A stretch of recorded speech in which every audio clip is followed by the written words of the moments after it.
Good morning and welcome. We are all muted as we begin our service together. Let us listen as David Chapman, our music director, plays the prelude, Follow the Drinking Gourd, which is an African-American folk song. The drinking gourd, a code for a reference to finding the North Star, is thought to have been used by Harriet Tubman and other Underground Railroad operators to help slaves get north to freedom.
Good morning to all, and a special hello to any visitors with us this morning. I am Susannah Schiller, your worship associate. My pronouns are she and her. I am part of the team that works with service leaders and staff to craft and produce our Zoom services. We strive to be a welcoming congregation. We are from all over. Our families have come from different countries. Among us, we have a range of sexualities, a range of shapes and sizes, appearances, and identities. We have differing physical abilities. We have different theologies and philosophies. We've been waiting here for you to join us. And speaking of here, we acknowledge that the land where our church building stands is the ancestral home of the Piscataway people who settled this region thousands of years ago, extending from the Potomac River toward the Chesapeake Bay. Whatever brought you online this morning, we are glad you are here. We are recording on Facebook Live and Zoom. Paint Branch also has a YouTube channel. Your subscription will unlock some additional features for us. Use the link in the chat if you want to subscribe. We invite you to participate from your home in singing while muted and sharing joys and sorrows in the chat. All questions are also welcome in the chat. After the service, we will open breakout rooms for an online coffee hour. To get to know us better, please send your contact information to engagement@pbuuc.org. Now, let's greet each other. Everyone, turn on your video and audio briefly so we can wave and say good morning. Hi, everybody. Good morning. Morning. Hello there. Hello. Good morning. Who's here? Good morning. Good morning, everyone. Good Good morning. Good morning. Good morning. Morning. It's good to see everybody. Good morning. Good morning. Morning. Good morning. Hi, Michael. Hi. Good to see you. Hi, I'm sorry I've been out a How you lot. doing? Good. I'm Okay. my bedroom, my apartment. Okay, Sabrina's going to go ahead and mute everyone again, Okay. and then Carol Carter Walker will call us into worship.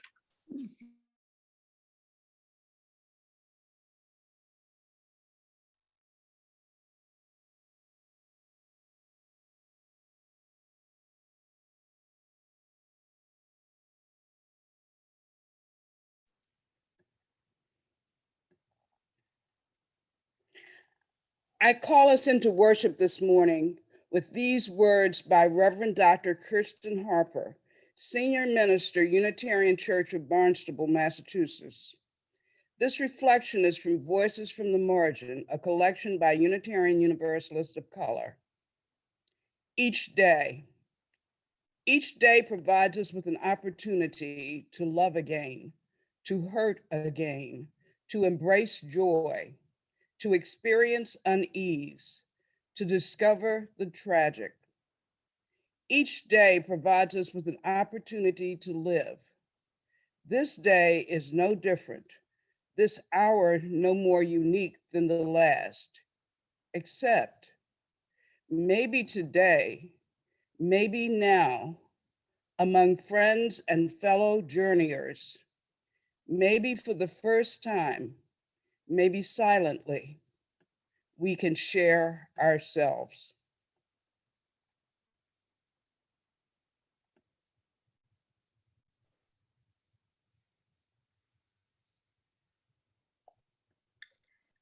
Good morning, Paint Branch. I am Ebony Contreras, one of the worship associates here, and I am so honored to be a part of a congregation that affirms the eighth principle of Unitarian Universalism.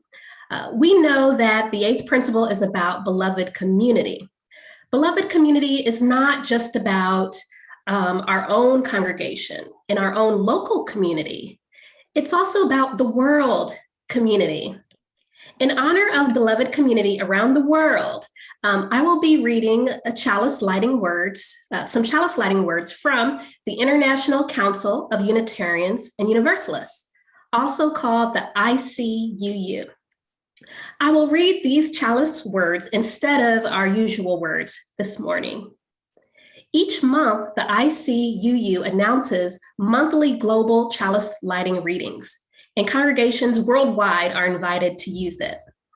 So that said, the following words are offered by the Igreja Unitaria do Rio de Janeiro, which is a Unitarian community of Rio de Janeiro.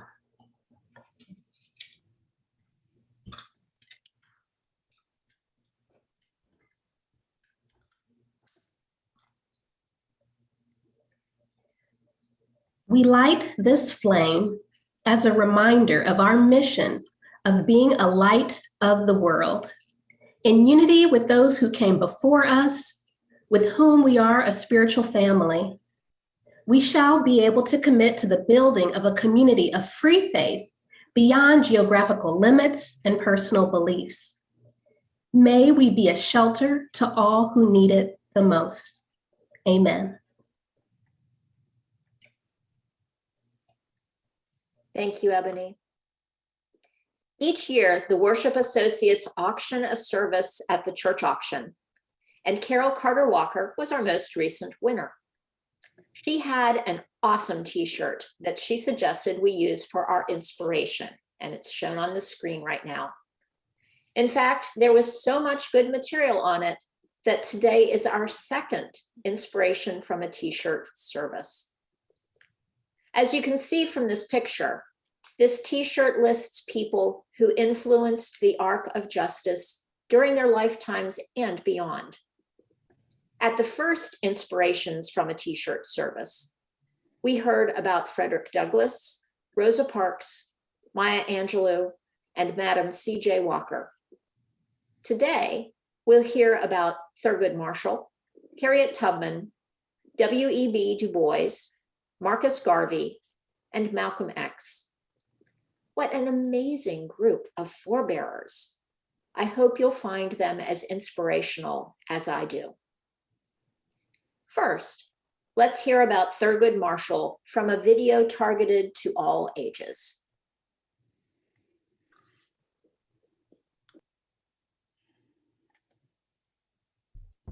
Growing up in my house was interesting with rules I had to follow. As a kid, I lived with my mom and my grandma, and when my mom was away, my grandma told me what to do. She told me what chores I had to do. She would tell me how long I could watch TV and how much time I had to play outside. Basically, she ran the house. She was kind of like a judge. Just like she has her rules, judges have laws to listen to. They make decisions based on the laws that are in place and provide those decisions to others so that everything can work out okay. Right now, I want to talk to you about a famous person in history who was a great judge by the name of Thurgood Marshall. Have you ever heard of Thurgood Marshall? Well, if you haven't, that's okay, because he was a lawyer and a judge. Not only was he a lawyer and a judge, but he was the first African American to be named to the Supreme Court Justice in the United States of America. Thurgood Marshall was an inspiration to many minorities looking to go into the practice of law. Now, talking about his life, Thurgood Marshall was born on July 2nd, 1908 in Baltimore, Maryland. Like many African Americans during this time in history, their lives were impacted by the practice of slavery in the United States. For example, Thurgood's grandfather was a slave. Although Thurgood's grandfather was a slave, he did escape slavery, making his way to the North and gaining his freedom. As for Thurgood's parents, his mother was a teacher and his father was a steward at a country club there in Baltimore, Maryland. Although Thurgood's father worked at a country club, he loved to go downtown and listen to court cases because he loved the law. When he was not working, he'd hang out down there and take Thurgood. This is where Thurgood Marshall got interested in the law and started to go into that direction from there. During that time, schools were not like they are now. Thurgood wanted to go to the University of Maryland, but couldn't because they did not allow African Americans to attend school there. Seeing that he would be turned away, Thurgood attended Howard University to learn law, and he eventually passed the bar exam, which anyone who wanted to become a lawyer had to pass, and then Thurgood became an attorney. After becoming an attorney, Thurgood moved back to Baltimore, Maryland, and helped another student who was just like him and got turned away by the University of Maryland. He fought for that student and eventually won the case, and that stopped the University of Maryland from not allowing African Americans to attend their school. Another organization he helped was the National Association for the Advancement of Colored People, or you may have heard of the NAACP. Thurgood became the chief counsel for the NAACP, which meant that he was their go-to lawyer. Think of him in law like Michael Jordan or LeBron James to basketball. He was the man when it came to court cases.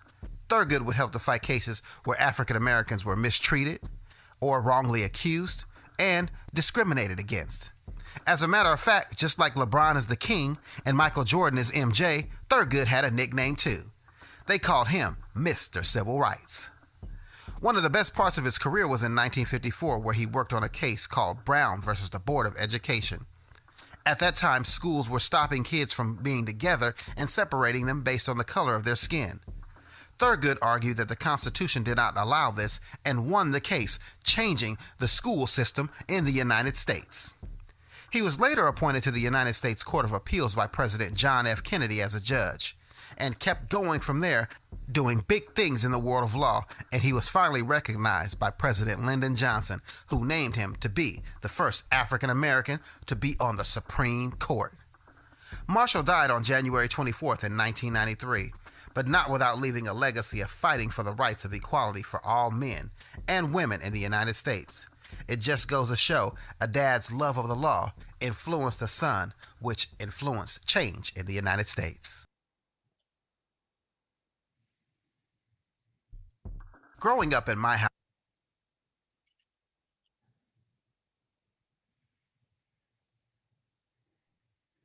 This is a photograph of Harriet Tubman. Harriet Tubman was a phenomenally courageous, determined, lifelong activist, not only as a successful conductor of the Underground Railroad, but as a recruiter of John Brown's Harper's Ferry raid, as a supporter of the Civil War effort, as an advocate for women's suffrage, and as a founder of a home for aged and indigent Black people. Good morning. My name is Tricia Most. My pronouns are she and her, and I'm happy to talk about the amazing leadership of Harriet Tubman. She was born on Maryland's Eastern Shore in Dorchester County into the horrific institution of slavery, which she referred to as the next thing to hell. Because enslaved people were regarded merely as tools for performing work, no records exist of her birthday. Historians estimate that she was born early in 1822. Her mother, Harriet Ritt Green, and her father, Benjamin Ross, named her Araminta, meaning defender, lion. That name seems to have been prescient as she grew to be a fierce defender of freedom who demonstrates fearless leadership in many ways. Until she married, Harriet was known as Minty. Minty was one of 9 children. As a very young child herself, she was responsible for taking care of her own younger siblings and the children of other parents who worked as slaves. By the time she was 5 or 6 years old, she was put to work taking care of a mistress's infant. Later in life, Harriet talked about having to continuously rock the infant, either in her arms or in a cradle throughout the night, because whenever her mistress heard the infant cry, she would whip Minty. Infants crying in the night is inevitable, and Minty was left with permanent scars on her neck. The whippings were not the only types of abuse that she endured in bondage.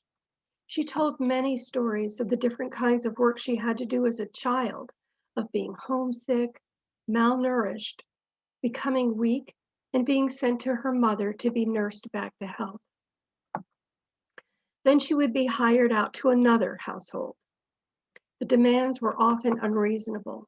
For example, when she was about 7, it was her job to wade in icy waters to collect muskrats from traps. She became weak, succumbed to measles, and collapsed. Hired out to another household, she once ran away to escape a whipping, hiding in a pig shelter for 3 days, trying to survive on scraps of food meant for the pigs. Hunger prompted her to return. When Minty was about 12, she went to work in the fields, driving oxen for plowing and other hard manual labor, developed her strength to the extent that she was considered more valuable than a male. She was in the Bucktown village store when she saw a fugitive slave boy whose overseer had just spotted him. After the boy dashed out the door, Minty stood in the doorway, providing a diversion to enable the boy to continue his escape. The overseer grabbed a heavy weight from the counter, aimed it toward the fleeing boy, and hit Minty in the temple instead. She said, "The weight broke my skull and cut a piece of that shawl clean off and drove it into my head." She received no medical treatment, and this traumatic brain injury plagued her with severe headaches and seizures throughout her long life. She described being blinded by blood seeping down from the wound as she worked in the fields. After a seizure, she would fall into a deep sleep, unable to be awakened. She began to have vivid dreams and visions, which she believed came from God. Later, she began working with her father and some of her siblings in the timber fields of Parsons Creek, cutting and logging wood, which was very much in demand because the shipbuilding industry in Maryland was booming. It was while working in the marshlands that Minty met her first husband, a freed man named John Tubman. When she married him, she took her mother's name and became Harriet Tubman. In 1849, when her master died, she anticipated being sold into even more brutal conditions in the Deep South. Harriet escaped from the Poplar Neck plantation with her two brothers. The Cambridge Democrat published the offer of a $300 reward for the return of all three escapees. But her brothers decided to return on their own. So, with tremendous courage, determination, and resourcefulness, Harriet continued her 90-mile journey alone to Philadelphia. Harriet knew that wading in the shallow waters, river waters, would leave no footprint for trackers. As this morning's prelude suggests, Harriet was guided northward by following the North Star, Polaris, in the Big Dipper constellation that is referred to as the Drinking Gourd.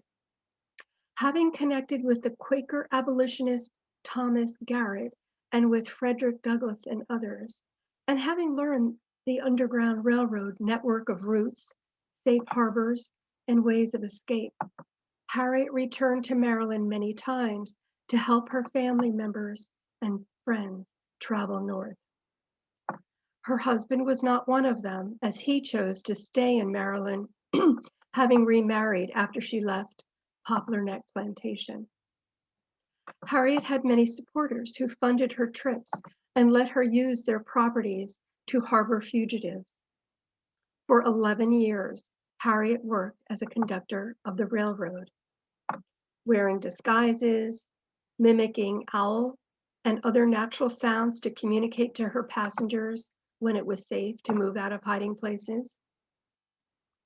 Because of the Fugitive Slave Act of 1850, Canada replaced Philadelphia as the destination for fugitives. Frederick Douglass's home in Rochester, New York, became a safe house on the way to St. Catharines, Ontario. It was in St. Catharines that Harriet Tubman met John Brown, who described to her his plans for igniting a slave rebellion. His first step was to take over the United States Arsenal at Harper's Ferry. Harriet supported him with donations and by recruiting Black men to accompany him on the raid. Illness prevented Harriet from participating directly. Frederick Douglass refused because he believed it to be a suicide mission. Harriet was able to buy property in the Auburn, New York area from U.S. Senator William H. Seward, an abolitionist and admirer of Harriet Tubman's courageous work. In 1861, when the Civil War began, Harriet worked as a cook and as a nurse, using her knowledge of natural healing herbs to treat the soldiers in South Carolina and Florida. She helped General David Hunter recruit former slaves for a regiment of Black soldiers. Harriet's experience in Southern towns and with transportation routes made her valuable as a Union spy and scout. Disguising herself as an aging woman, she would wander streets under Confederate control and learn from the local Black people about troop placements and supply lines. She became a respected guerrilla operative under the command of Colonel James Montgomery. In the Combahee River raid, she led an expedition of 150 Black soldiers of the 54th Massachusetts Infantry Regiment, the first woman to lead an assault during the Civil War. Because of the planning and intelligence provided by Harriet Tubman and her contacts, they were able to free more than 750 enslaved people who were unaware that the Emancipation Proclamation had declared them free months earlier. Many of these former slaves then joined the Union Army. After the war, Harriet married a Black Union soldier named Nelson David, who was 22 years younger than her. They adopted a baby girl named Gertie. Because Harriet believed in the equality of all people, she supported the women's rights movement and was especially interested in the rights of Black women. She joined tours in New York, Boston, and Washington, giving speeches about her experiences as a female slave and about her efforts to free other Black people. She couldn't read or write, but Harriet was a popular speaker. In 1896, she purchased a 25-acre parcel of land adjacent to her New York property. She began plans to establish the Harriet Tubman Home for the Aged so that her efforts to care for the old and poor in her community would continue long after she was gone. When she was unable to raise sufficient funds to open the facility, she donated the property to the African Methodist Episcopal Zion Church in Auburn, with the intention that they would carry out her plans. Tubman herself became a patient there, staying in a building called the John Brown Hall. She died in her 90s of pneumonia in 1913.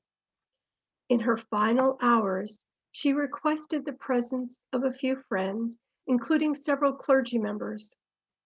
With them, she conducted a kind of worship service, quoting scripture. When she wasn't overcome with coughing, she joined in the singing. Harriet Tubman's last words were reported to be, "I go to prepare a place for you." And this ended her long life of service as a leader, a defender, and a lion. In honor of Harriet Tubman's leadership, we will now sing "Wade in the Water." The lyrics of this song make me think of enslaved people following rivers winding northward to make their escape through the Underground Railroad. Because of her work on behalf of her people, Harriet Tubman was called Moses. So please remain muted as we sing hymn number 210, "Wade in the Water."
We set aside time now for the sharing of joys and sorrows in the congregation.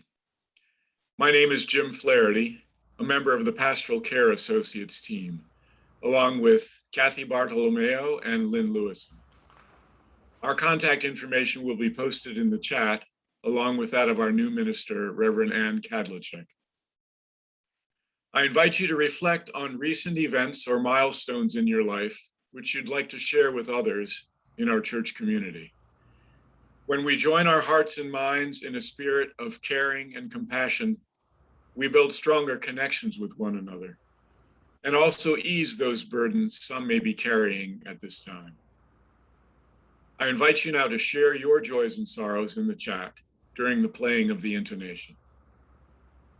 And for the intonation music, David Chapman will play Listen to Your Heart by Jay Gutchins.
Thank you, David.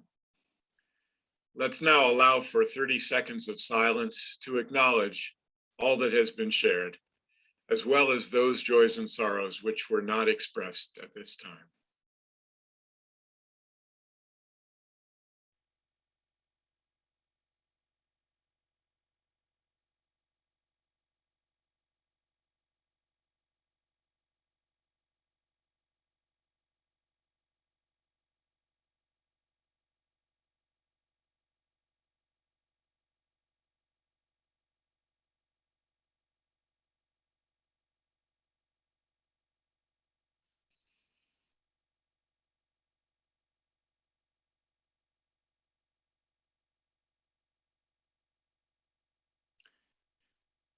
May we hold one another in love and kindness, so that this congregation may be a source of strength and hope, courage and comfort in the days and weeks ahead.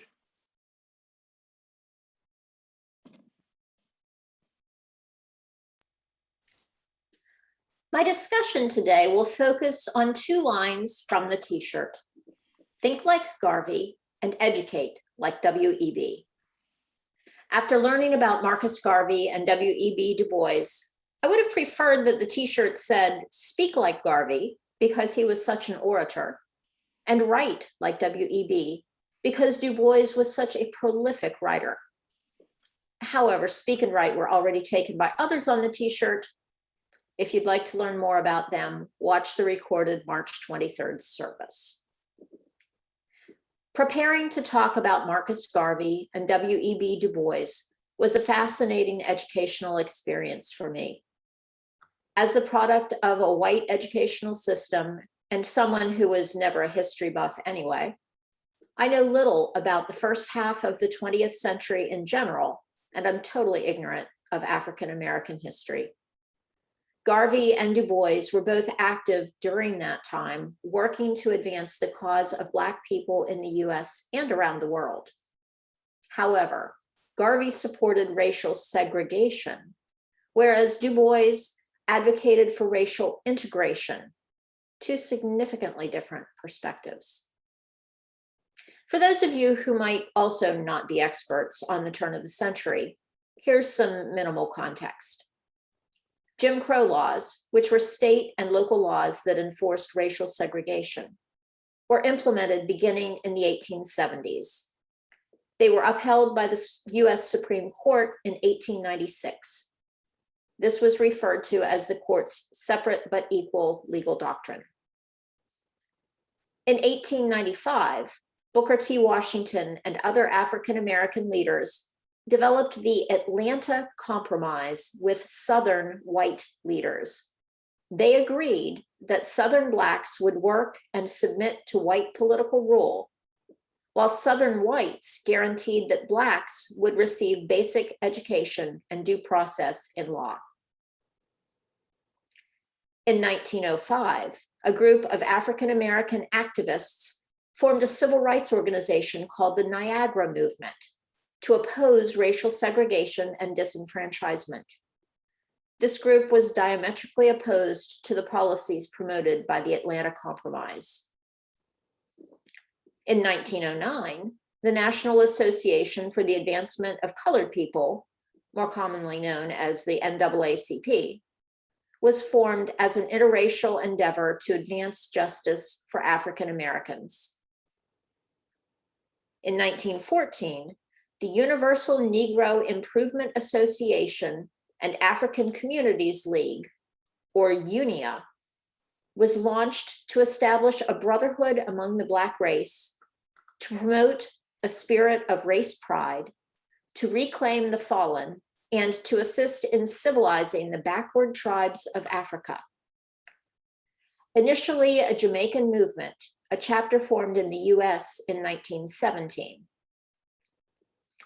And finally, for context setting, several Pan-African congresses were held in the first half of the century to address issues facing Africa as a result of European colonization, particularly the need for African self-government. W.E.B. Du Bois was born in 1868 and lived for 95 years. He grew up in Massachusetts and attended an integrated public school. He got a college degree from Fisk University, another from Harvard, and then became the first African-American to earn a PhD from Harvard. He taught and conducted research at several colleges, but the bulk of his academic work in history, sociology, and economics was for Atlanta University. Du Bois was a leader in the Niagara movement. He then helped to found the NAACP, where he worked for 20 years editing their primary journal. This gave him a platform to oppose a variety of racist incidents, such as unions that barred Blacks from membership, anti-miscegenation laws, and lynching. He was a prolific writer, authoring over 20 nonfiction books, 3 autobiographies, a handful of novels, and innumerable essays and editorials. He espoused the importance of education. Du Bois was active internationally. He was an active participant in several Pan-African conferences and in later life was a member of a 3-person delegation from the NAACP to the conference that established the United Nations. He was also an ardent peace activist and advocated for nuclear disarmament. Du Bois focused his writing and activism on issues of racism.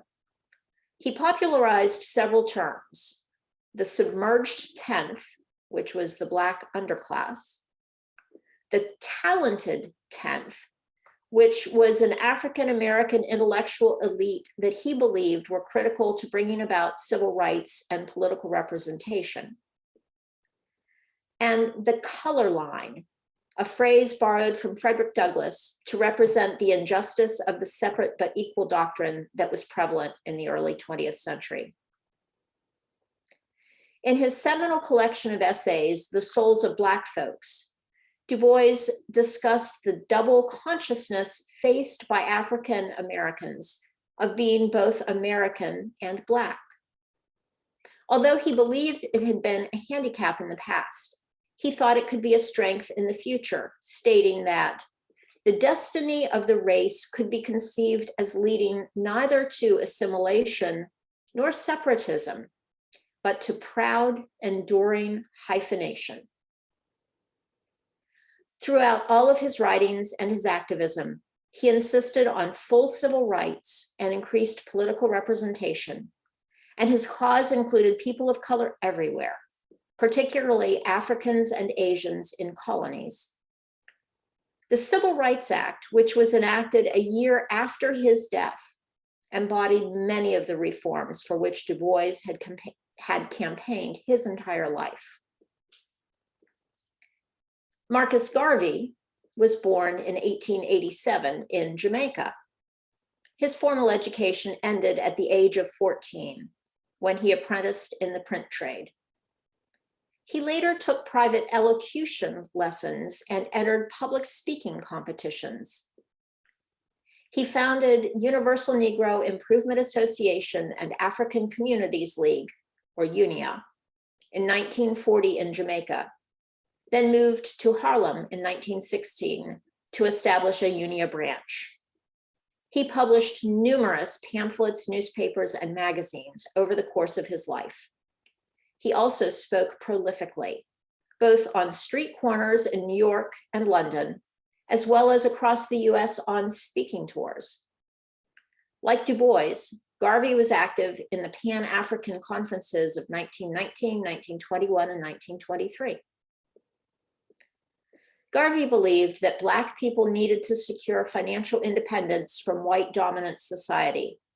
So he launched various businesses in the US, including an ice cream parlor, a hat shop, grocery stores, a publishing house, and the Black Star Line, which he envisioned to be a Black-owned, Black-staffed, and Black patronized shipping line between Africa and the Americas. Garvey emphasized the unity between Africans, campaigned for an end to European colonial rule across Africa, and envisioned a unified Africa as a one-party state governed by himself that would enact laws to ensure Black racial purity. Garvey espoused Black separatism and maintained links with the Ku Klux Klan because of their shared interest in racial separatism. Garvey was a controversial figure. He was prejudiced against mixed race people and Jews. He was convicted of mail fraud and imprisoned for 2 years for it. However, he encouraged a sense of pride and self-worth among Africans and the African diaspora despite widespread poverty, discrimination, and colonialism. His ideas exerted considerable influence on the Nation of Islam and the Black Power movement.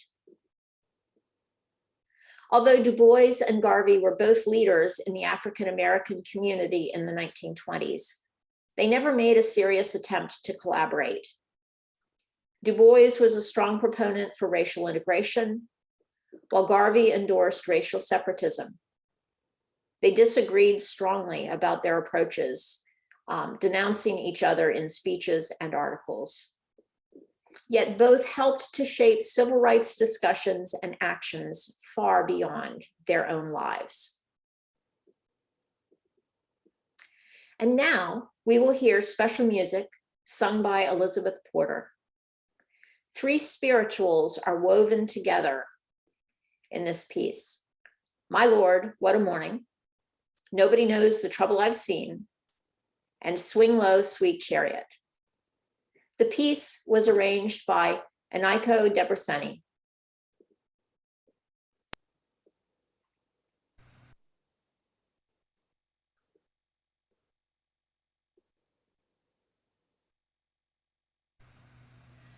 My Lord, what a morning. My Lord, what a morning. My Lord, what a morning. When the stars begin to fall. My body knows the trouble I've seen. Nobody knows what I sorrowing. Nobody knows the trouble I see when the stars begin to fall. Nobody knows what the trouble I see. Nobody knows what I sorrowing. Nobody knows what the trouble I see when the stars begin to fall. Sigh, dear, the trumpet, sigh, to wake the nation to Candace's Lord. Your times are changes soon after me, when the stars to Candace's Lord. Nobody knows what the chariot coming for to carry my sorrow. Nobody knows what the chariot when the stars behind it fall.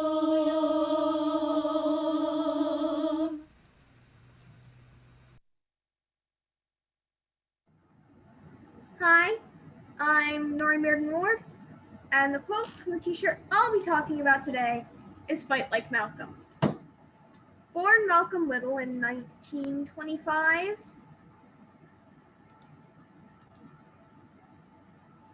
in, how do you pronounce that? Omaha? Yes. Okay. Nebraska. He grew up in Michigan, Boston, and New York. Malcolm did not have an easy childhood. When Malcolm was 6 years old, his father, the Reverend Earl Little, a Baptist minister and former support of the early Black nationalist leader Marcus Garvey, died after being hit by a streetcar. In 1939, his mother was committed to an insane asylum, and Malcolm was sent to live in foster homes. Malcolm excelled in school until one of his 8th grade teachers told him that he should become a carpenter instead of a lawyer. At that point, he lost interest in school and soon ended his formal education. Then he became a rebellious youngster and was soon involved in criminal activities. Malcolm was arrested for robbery and jailed from 1946 to 1952. While in prison, he converted to Islam, joined the Nation of Islam, and changed his name to Malcolm X. Why X? Because members of the Nation of Islam believed that their last names came from slavers, and thus when they joined, they got rid of that name. The Nation of Islam had developed a strong following in America's urban centers. offering a powerful vision of Black separatism and suggested that Blacks needed to develop an independent Black identity. In the 1950s, the Nation of Islam grew in popularity and began to challenge long-held beliefs in integration and reconciliation. Malcolm X became a spokesperson and leader for the Nation of Islam after prison. He declared that Blacks could not be expected to respond non-violently when attacked. He argued that a man is either a citizen or he is not a citizen. He is not a citizen by degree. He stated in one interview that the white liberals have double standards by telling those in the civil rights movement to use a passive approach and turn the other cheek, which was something they'd never told the white people in Eastern Europe living under Soviet Russian control. Malcolm X pointed that the white leaders in the US would give their fellow whites in Europe guns, made them heroes, and called them freedom fighters. But those same people would immediately classify any Black man militantly fighting for freedom as a fanatic and jail them. Malcolm X expressed the pent-up anger, frustration, and bitterness of many African Americans. Over time, Malcolm X argued that the barriers to Black freedom were no longer merely legal, but problems of political power and enforcement of existing laws. He argued that there was more at stake than civil rights. The important issues were around Black identity, independence, and integrity. On February 21st, 1965, Malcolm X was assassinated while delivering a lecture at the... How did you pronounce that? I'm going to spell it out for you because I can't pronounce that. AUDUBON Ballroom in Harlem. His assassination led many to take a more militant stance around civil rights and fled into the Black Power movement. His arguments are often compared with those of Dr. Martin Luther King Jr. and Carolina Scott King. Dr. King's wife once said that Malcolm felt that people had a right to use any means necessary, even violence, to achieve goals of their freedom, and noted that her husband respected Malcolm's perspective. James Cone, the author of Martin and Malcolm in America, A Dream or a Nightmare, says that the most common misperception of Malcolm X is that he advocated violence. He writes that Malcolm X did not advocate violence, but rather self-defense, and that he did not believe those oppressed could gain their dignity as human beings by being passive in the face of violence. In fact, Malcolm X once said, "If you stick a knife in my back 9 inches and pull it out 6 inches, that's not progress. If you pull it all the way out, that's not progress. Progress is healing the wound that the blow made. They haven't pulled the knife out. They won't even admit that it's there." Looking at the history of the civil rights movement and what has happened since then, I realize that this proves some types of resistance don't work. Passive resistance, by which I mean a refusal to cooperate with legal requirements, gains nothing, most people take no notice, and it achieves nothing. Active, nonviolent resistance like protests, sit-ins, strikes, civil disobedience, and boycotts work. It gains attention, you have a chance of succeeding in what you set out to do. To clarify the difference, passive resistance is refusing to leave the lunch counter when asked. Active, nonviolent resistance is starting a boycott or nonviolent protest of that restaurant. And yet, at what point is violent resistance justified or necessary? John Locke, an English philosopher in the 1700s, wrote that there needs to be a long train of abuses to justify violent resistance because of the risk of arrest, imprisonment, or even death. I think back to the BLM protests last year and how it was constantly asked, why did they turn violent? And how I kept thinking, the police turned them that way. I also think about the long history of abuse Blacks in the United States have faced, starting with the first slaves sold here in 1619, up through the disproportionate killing of Blacks by police officers. We all saw the response to Colin Kaepernick, attempting active, nonviolent resistance in his peaceful protests of kneeling at football games. He lost his career. For me, it was really easy to see if you think about it. When active non-resistance fails, when active non-violent resistance fails, what is left? I don't support violent protests. I really struggled with US history this year because we spent a lot of time on World War I, World War II, the Korean War, and Vietnam. I don't understand why anyone would choose violence and war as a solution to anything other than self-defense. However, these past 2 years, 2020 through 2021, taught me that sometimes you just need to know when to throw hands.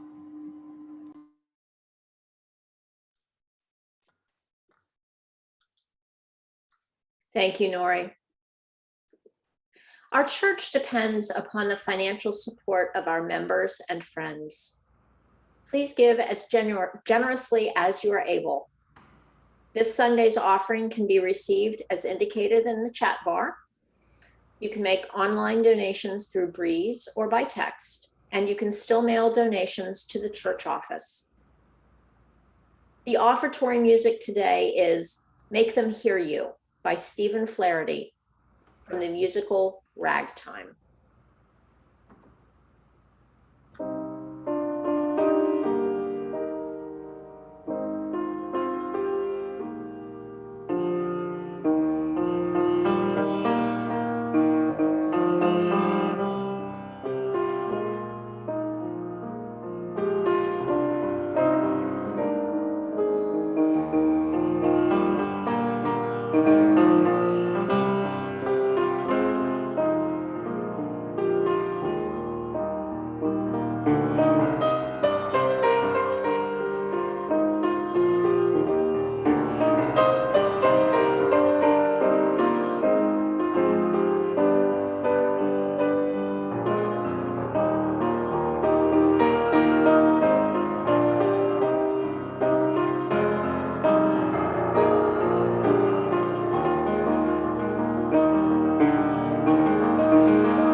Carol?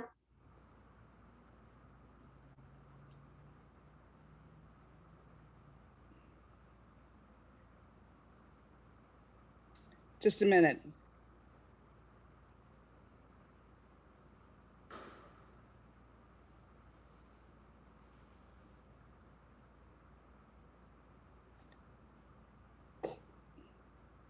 Closing words, also from the collection Voices from the Margins by Reverend Bill Singford, a former president, Unitarian Universalist Association, and currently senior minister of the First Unitarian Church of Portland, Oregon.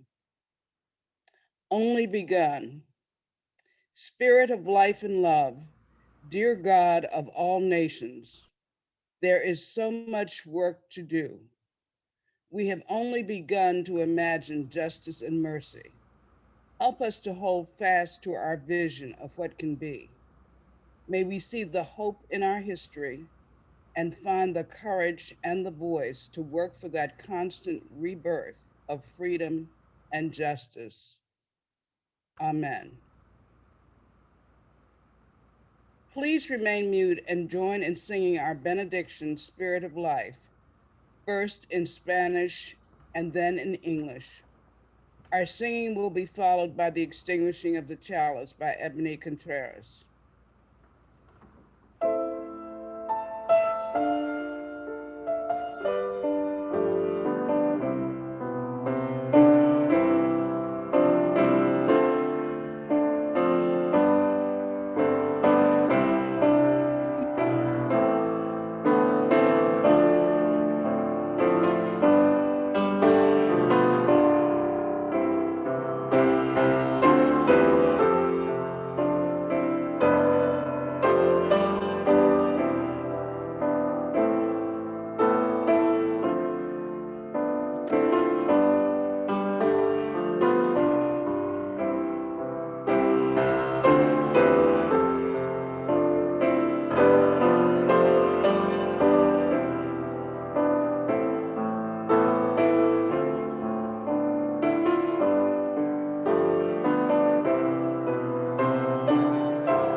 Thank you, David.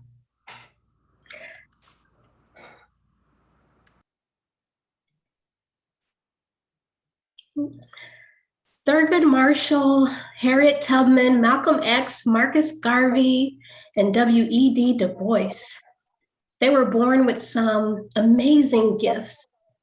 Not only were they born with amazing gifts, they used these gifts to help others. They saw mistreatment, they saw needs. They didn't just see injustice and think, oh, that's too bad, and just keep about their business. They took action. They stepped up. They made a difference.